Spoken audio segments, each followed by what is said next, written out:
ఈ అడ్వెంచర్స్ చేయడం నా వల్ల కావట్లేదండి బాబు. స్కూల్ పెట్టినందుకు సంతోషపడాలో, బాధపడాలో కూడా నాకు అర్థం కావట్లేదు. ఏంటక్కో అంత మాట అనేసావు అంటారా?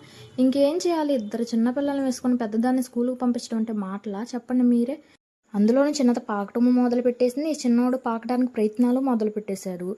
అందులోనే పూజలని, వంటలని, వీళ్ళకి రెడీలని, ఇంట్లో పనులని ఇవన్నీ చేసుకుంటూ స్కూలుకి పంపించాలంటే అదొక సాహసం అనే చెప్పాలి కదా! ఇంతకీ మీరేమంటారు? కామెంట్ చేసేయండి.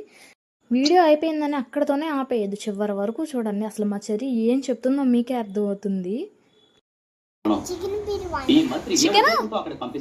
చికెన్ బిర్యానీ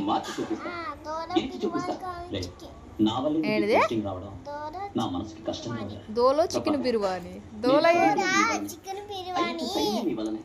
చికెన్ బిర్యానీకి వచ్చిన తిప్పలన్నమాట ఇవన్నీ. విన్నారు కదా ఇప్పుడు దాకా, అదనమాట సంగతి. అయితే ఇంకా చాలానే మాట్లాడింది. ఎవరైనా చూడాలనుకుంటే కామెంట్ చేయండి, నెక్స్ట్ షార్ట్లో అప్లోడ్ చేస్తాను. అలాగే వీడియో చూసినందుకు thank you so much. Like, share and subscribe. Thank you for watching.